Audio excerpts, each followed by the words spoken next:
बस्ती को अर्ध चिकित्सा इसलिए कहा गया है क्योंकि शाखागत दोष हो, कोष्ठगत दोष हो, या मर्मगत दोष हो, या ऊर्ध्वगत दोष हो, या किसी भी अवयव में दोष हो, या पूरे अंग में दोष हो, ये संति तेषाम नहीं कश्चिदान्ये, ये सब किसी और चीज के वजह से नहीं, वायोः परम जन्मनि हेतुरस्ति, वायु के वजह से, वायु इस हेतु से, बड़े हुए वायु के हेतु से ही होते हैं।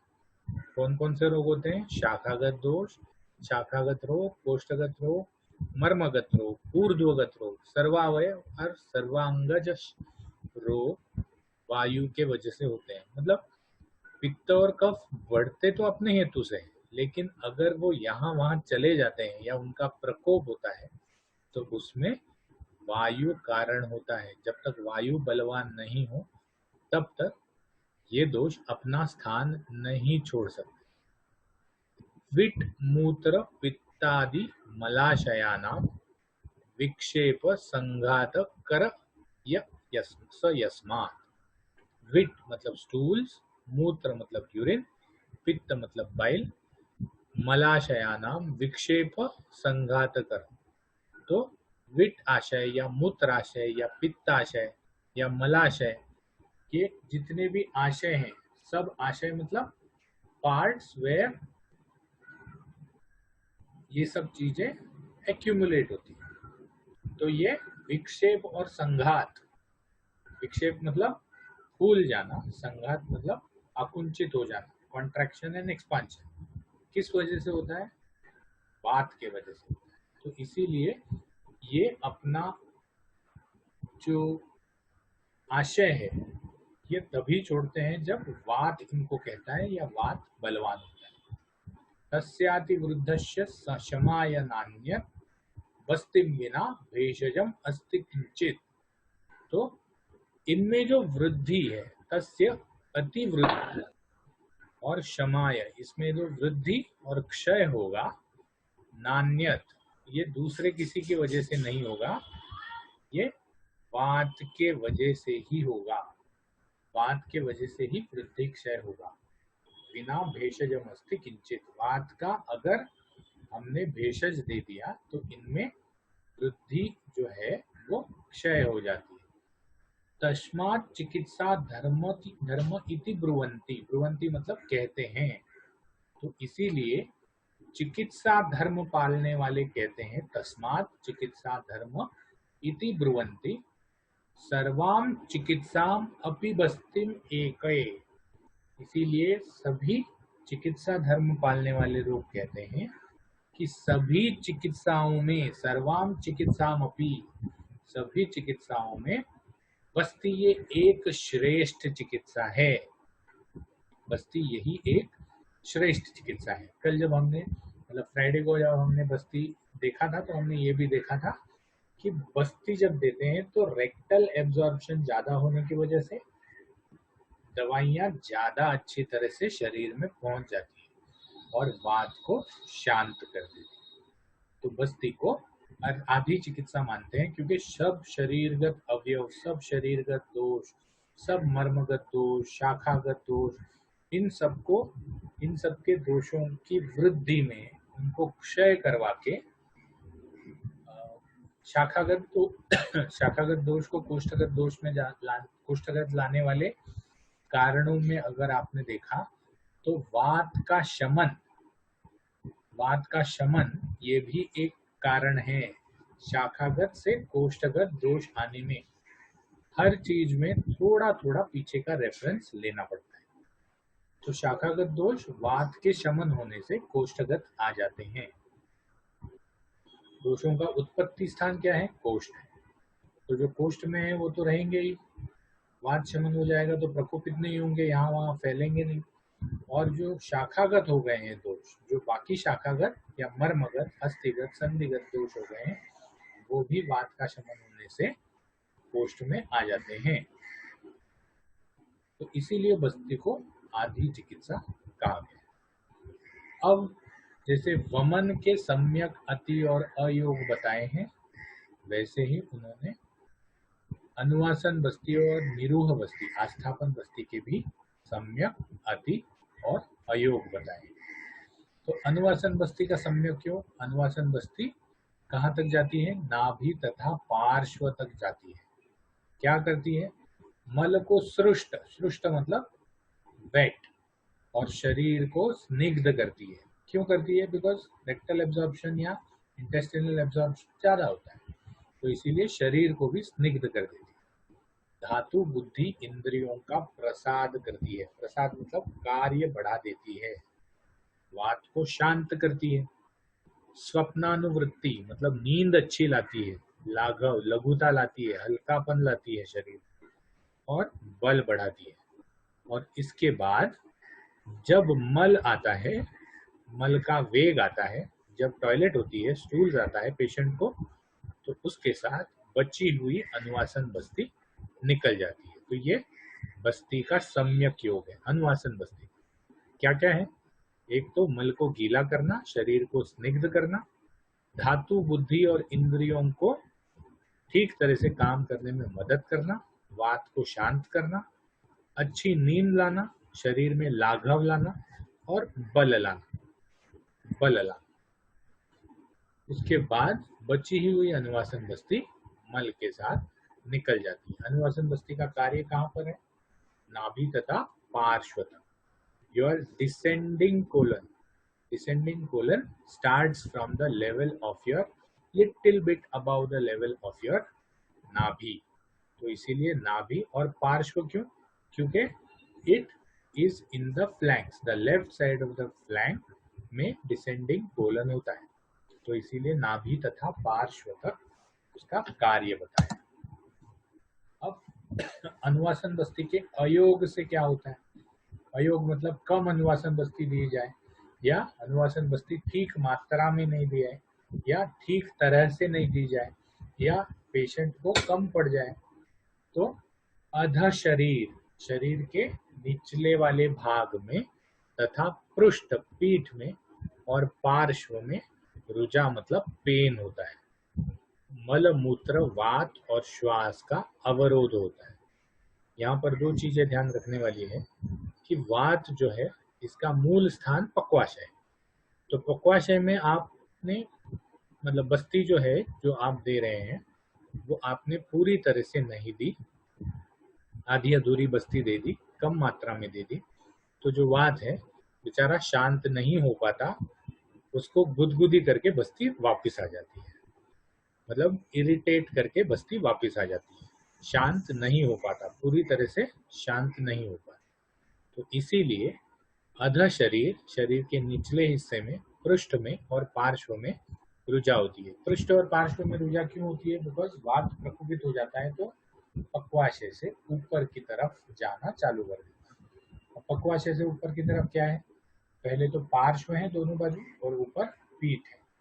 तो पीठ की तरफ all the organs, all the gastrointestinal organs are usually on the back side. Front side में क्या होता है? फ्रंट साइड में स्मॉल इंटेस्टाइन है, the large intestine is towards the back. तो इसीलिए पृष्ठ, पीठ और पार्श्व में रुजा होना चालू हो जाता है। मल मूत्र वात का अवरोध हो जाता है, वात ऊपर की तरफ चढ़ता है तो श्वास का भी अवरोध हो जाता है। क्यों? क्योंकि प्राण वायु की गति जो है वो कम हो जाती है, नीचे से प्रेशर बढ़ जाता है, और patient is not able to breathe properly. तो अनुवासन बस्ती का ये अयोग है। उसके बाद अनुवासन बस्ती अगर ज्यादा दी जाए, किसी किसी को अगर अनुवासन बस्ती ज्यादा दी जाए तो उसका अतियोग होता है। अतियोग मतलब ज्यादा देना या ज्यादा मात्रा में लक्षण आना बस्ती के। तो अनुवासन बस्ती के अतियोग में क्या क्या बताया उन्होंने? उल्लास। आप जब बस्ती दे रहे हैं तो बस्ती सिर्फ डिसेंडिंग कोलन नहीं, ट्रांसवर्स कोलन में भी चली जाती है, ट्रांसवर्स कोलन में चली जाएगी, उसके बाद असेंडिंग कोलन में भी चली जाएगी। दो, आपने पेशेंट को वाम पार्श्व पे लिटाया है, लेफ्ट साइड पे लिटाया है, लेकिन अगर बस्ती की मात्रा ज्यादा दी जाए तो उल्लास मतलब मिचली जैसा आना, मोह, मोह का मतलब है इंद्रियां ठीक तरह से फंक्शन नहीं कर पाती। क्लम और साध, क्लम और साध, क्लम मतलब मानसिक थकान, श्रम मतलब शारीरिक थकान, क्लम मतलब मानसिक। तो अगर पेशेंट को मतलब अनईजी लग रहा है तो उसको एक टाइप की मानसिक थकान आती है। साध मतलब शरीर पूरा गल गया ऐसा लगता है, मूर्छा, चक्कर आती है, और विकर्तिका पेन ज्यादा होती है। कहाँ होता है पेन?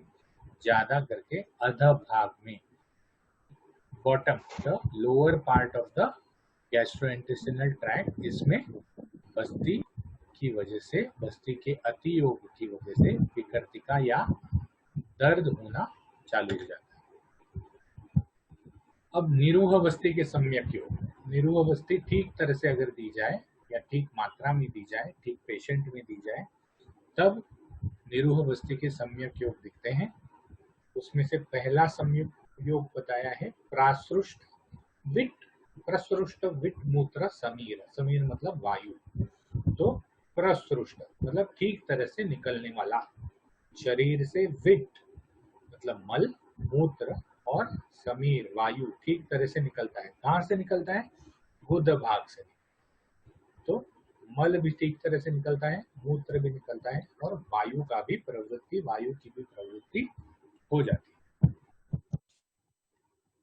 उसके बाद रुचि और अग्निवृद्धि, बिकॉज वायु कम हो जाता है तो वात जब कम हो जाता है तो थोड़ी सी अग्निवृद्धि हो जाती है और खाना खाने में रुचि आती है। क्यों?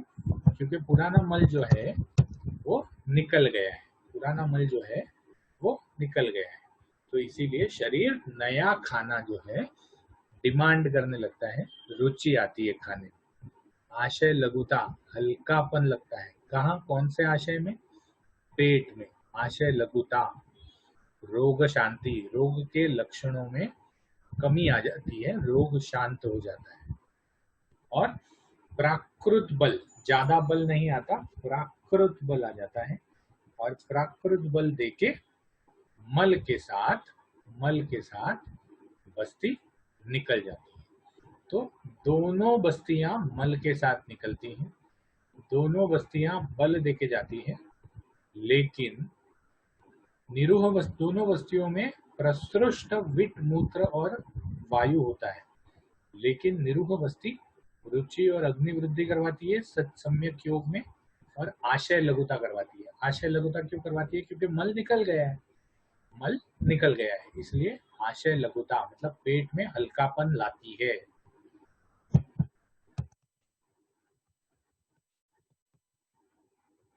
What we will do is 51 people are there, so we will take the attendance first.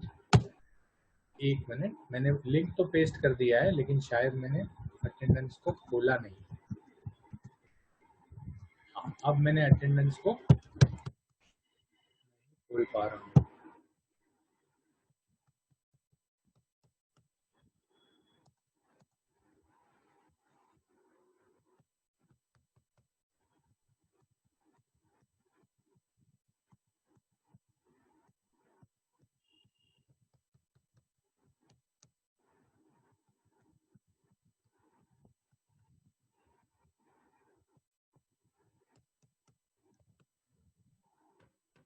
Sir roll number 4। एक मिनट, सर नहीं हो रहा है। हाँ एक मिनट, मेरा माउस अटक गया है।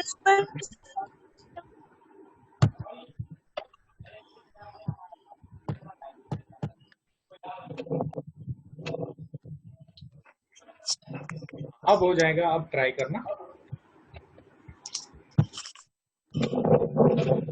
हो जाएगा, अब हो जाएगा।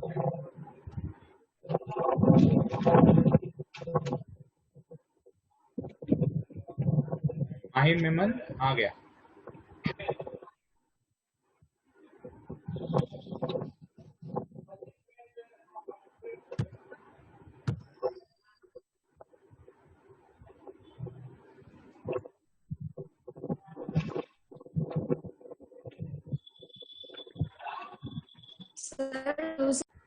अब हम निरूह बस्ती के अयोग देखेंगे। अयोग मतलब निरूह बस्ती जब कम दी जाए या ठीक तरह से नहीं जी जाए तब।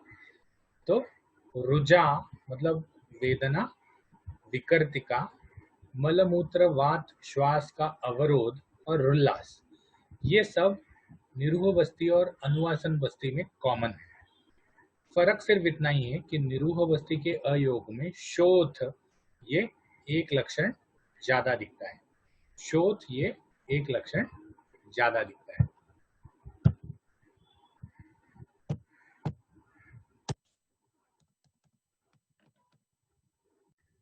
ओके, तो निरूह बस्ती के अतियोग में विरेचन के अतियोग के समान लक्षण दिखते हैं। क्यों? क्योंकि जैसे मल विरेचन में ज्यादा निकलता है और दोषों की अति प्रवृत्ति ज्यादा होती है, वैसे ही निरूह बस्ती के अतियोग में मल ज्यादा मात्रा में निकलता है और दोषों की नीचे की तरफ प्रवृत्ति ज्यादा होती है। ठीक है, तो अब इसके बाद अनुवासन और निरूह के रुकने का काल। तो मैंने पहले ही बता दिया था कि निरूह बस्ती जो है वो ज्यादा से ज्यादा 10 से 15 मिनट रुकती है और अनुवासन बस्ती जो है वो 6 से 8 घंटे रुकती है, मतलब पेशेंट्स में 6 to 8 आवर्स। चरक ने बताया है कि अनुवासन बस्ती को रुकने का काल जो है, प्राकृत काल जो है वो 9 घंटे का है, 9 घंटा। ठीक है, अगर 9 घंटे अनुवासन बस्ती नहीं रुके तो आप अनुवासन बस्ती को फिर से दे सकते हैं, मतलब बैक टू बैक एक ही दिन में 2 बार अनुवासन बस्ती दे सकते हैं। तो ध्यान रखिए, चरक के हिसाब से अनुवासन बस्ती रुकने का काल 9 घंटे है और अनुवासन बस्ती अगर ठीक तरह से नहीं रुके, मल के साथ वापस निकल जाए तो फिर से अनुवासन बस्ती उसी दिन दे सकते हैं। यहाँ पर एक ध्यान रखने की ये जरूरत है कि किसी किसी पेशेंट को अनुवासन बस्ती 24 घंटे रुक जाती है, 24 घंटे रुक जाती है, मतलब अगले दिन मल के साथ निकलती है, उस दिन नहीं निकलती। तो ऐसे टाइम पे बिल्कुल भी डरना नहीं चाहिए, क्योंकि अगर अनुवासन बस्ती के अयोग या अतियोग, अतियोग के लक्षण होंगे तो अनुवासन बस्ती जल्दी निकल जाएगी, लेकिन अगर अयोग के लक्षण नहीं है, कोई वेदना नहीं है, उल्लास नहीं है, तो फिर उस पेशेंट में अनुवासन बस्ती ज्यादा टाइम भी अगर रुक जाए तो कोई प्रॉब्लम नहीं आती। लेकिन नॉर्मली इफ यू गिव अनुवासन बस्ती to the patient, it will stop itself or it will stay in the body for around 6 to 8 hours. अब चरक ने कर्म बस्ती, काल बस्ती और योग बस्ती का क्रम बताया है। ये क्रम क्या है? क्रम का मतलब है कि जब किसी डिसीज में हम बस्ती की लॉन्ग टर्म प्लानिंग करें, अगर कोई कफ वातज रोग है या पित्त कफज रोग है या शुद्ध वातज रोग है, तो शुद्ध वातज रोग या और कोई रोग में जहां पर वात बढ़ गया है तो आप क्रम, बस्ती क्रम दे सकते हैं, मतलब एक फिक्स्ड मात्रा में बस्ती दे सकते हैं। आप पेशेंट को ये बोल सकते हैं कि आपको इतनी बस्तियां लेनी पड़ेंगी। तो इसमें कर्म बस्ती, काल बस्ती और योग बस्ती, ऐसे 3 प्रकार की बस्तियां चरक ने बताई। अब योग बस्ती का मतलब क्या है? 8 बस्तियों का क्रम, जिसमें हम 8 बस्ती देते हैं। काल बस्ती मतलब जिसमें हम 16 देते हैं, और कर्म बस्ती मतलब जिसमें हम 32 नहीं देते, 30 देते हैं, 30। तो इसको याद रखने का बहुत इजी तरीका है, अगर हम मार्केट में कभी किसी दोस्त से मिले तो योग बस्ती, दैट इज अ योग, हम कहते हैं ना कि हमको दोस्त जो योगा योग से मिल गया, मतलब बाय फ्लूक और बाय चांस। तो योग बस्ती में कम बस्तियां होती है। काल बस्ती कब होती है? काल बस्ती जब एक फिक्स्ड टाइम आपको किसी चीज को करना पड़ता है तो वो काल है। ठीक है, जैसे राहु काल होता है या और कोई काल होता है, तो ये मीडियम होती है। और कर्म बस्ती जो है वो जैसे आपके नसीब में यही कर्म लिखा है तो वो कर्म बस्तियां ज्यादा होती है। ध्यान रखिए, कभी भी एग्जाम में स्पेशली वाइवा में कंफ्यूज हो जाते हैं कि योग बस्ती में ज्यादा है या कर्म बस्ती में ज्यादा है। योग, काल और कर्म, 3 प्रकार की बस्ती, जिसमें योग बस्ती में कम, कर्म बस्ती में ज्यादा, योग बस्ती में 8, कर्म बस्ती में 30। तो इन सभी बस्तियों में प्रथम बस्ती जो दी जाती है वो एक अनुवासन बस्ती दी जाती है। सबसे पहली बस्ती जो है वो अनुवासन बस्ती दी जाती है, भले वो कर्म बस्ती हो, काल बस्ती हो या योग बस्ती। अनुवासन बस्ती इसलिए दी जाती है क्योंकि अगर रोगी के अंदर कोई मल लिप्त है, इंटेस्टाइन्स में चिपका हुआ है, तो उसको सृष्ट करके, गीला करके शरीर से निकालने के लिए सबसे पहले अनुवासन बस्ती दी जाती है। हमने पहले भी देखा था कि कोई भी बस्ती क्रम या कोई भी बस्ती देते वक्त शुरुआत जो है वो अनुवासन बस्ती से करते हैं। अनुवासन बस्ती से और एक चीज हो जाती है कि रोगी का बल थोड़ा सा अच्छा हो जाता है, तो अगली बस्तियां ज्यादा अच्छी तरह से ले सकते हैं। उसके बाद मध्य में प्रथम पहले अनुवासन बस्ती देने के बाद फिर 3, 3, 6, 6 और 12, 12 निरूह और अनुवासन का व्यत्यास दिया जाता है। मतलब 3 निरूह और 3 अनुवासन, इसमें व्यत्यास मतलब एक दिन निरूह, अगले दिन अनुवासन, एक दिन निरूह और अगले दिन अनुवासन, 6 एक दिन निरूह, उसके अगले दिन अनुवासन, फिर निरूह, फिर अनुवासन, फिर निरूह, फिर अनुवासन, ऐसे काल बस्ती में 6 का दिया जाता है। और कर्म बस्ती में 12, 12। तो कर्म बस्ती कैसे चलेगी?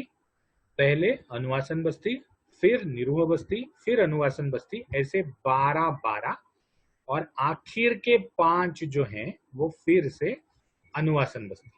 तो ये बस्ती क्रम में ध्यान रखने की चीज एक है कि शुरुआत और अंत जो है वो अनुवासन बस्ती से किया जाता है। शुरुआत और अंत जो है वो अनुवासन बस्ती से किया जाता है। बीच में आप 3, 6, 12 व्यत्यास में एक दिन छोड़ के एक दिन निरूह और अनुवासन का आप क्रम दे सकते हो। तो बिकॉज दिस इज अ निरूह एंड अनुवासन व्यत्यास क्रम, इसको बस्ती क्रम कहा जाता है। अब ये जो है ये तो द्विदोषज है, जिसमें वात किसी और दोष के साथ बढ़ा हुआ है, उस टाइप पे बस्ती क्रम दिया जाता है। अगर शुद्ध वात बढ़ा हुआ है, सिर्फ वात बढ़ा हुआ है, तो निरूह देने से पहले आप एक की जगह पर 3 से 6 अनुवासन बस्ती दे सकते हैं। जो प्रथम चालू करने वाला क्रम है उसको एक की जगह पर आप 3 से 6 अनुवासन बस्ती दे सकते हैं। और उसके बाद ये 3, 3, 6, 6, 12, 12 इस पे आप जा सकते हैं। ओके, तो ये हो गया काल, कर्म और योग बस्ती। योग बस्ती सबसे कम, कर्म बस्ती सबसे ज्यादा। तो बस्ती देने के बाद हमने पहले क्या दिया? स्नेहन दिया, फिर स्वेदन दिया, उसके बाद हमने वमन दिया, फिर विरेचन दिया, फिर बस्ती दी। अब लास्ट में बचता है नस्य। रक्त मोक्षण को तो पंचकर्म चरक ने माना नहीं, तो 4 कर्म हमारे हो गए। उसके बाद लास्ट में नस्य देने का विधान है। क्यों? क्योंकि वमन, विरेचन और बस्ती ये सब कोष्ठगत दोष को टारगेट करते हैं, लेकिन दोष शिर प्रदेश में भी हो सकते हैं। तो इसीलिए शिर प्रदेश के दोषों को निकालने के लिए लास्ट में नस्य देने का विधान है। तो बस्ती के बाद नस्य देते वक्त क्या करना चाहिए? स्नेहन स्वेदन करना चाहिए। अब यहाँ पर स्नेहन स्वेदन से अपेक्षा क्या है? लोकलाइज्ड स्नेहन स्वेदन। आप उसको स्नेहन खिलाओगे या स्नेहन जो है वो पेट में दोगे तो उससे शिर प्रदेश में स्नेहन नहीं पहुंचने वाला, तो वो कोष्ठ में चला जाएगा। तो यहाँ पर जो स्नेहन स्वेदन देना है वो शिर प्रदेश में स्नेहन स्वेदन देना है। अगर आपने ओपीडी में कभी नस्य देते हुए देखा होगा तो तेल की अच्छी तरह से मालिश करते हैं। और मालिश कहाँ करते हैं? चेहरे पे करते हैं और कोई कोई में सिर पे भी करते हैं। तो लोकलाइज्ड स्नेहन और लोकलाइज्ड स्वेदन। स्वेदन कैसे करते हैं? या तो पोटली से करते हैं, पोटली को गर्म करके चेहरे के आसपास और कान के प्रदेश में और सिर के प्रदेश में घुमाते हैं, पोटली को वापस से तवे पे रख देते हैं ताकि गर्म हो जाए, दूसरे पोटली को उठाते हैं, उससे स्वेदन चालू। स्वेदन कब तक देना चाहिए? जब तक स्वेद नहीं आता तब तक देना चाहिए। स्वेदन अल्प बल वालों को चरक ने बोला है कि जो अल्प बल है, जो ज्यादा हीट सहन नहीं कर पाएंगे, उनको तो स्वेदन अपने दोनों हाथ के तलवों को मालिश करके रगड़ के देना चाहिए। बाकी दोषों का ये अगर खत्म हो जाएगा तो हम अगली बार इसको वापस ले लेंगे। बाकी दोषों का त्रिविध बल परीक्षण मतलब हीन, मध्य और उत्तम बल में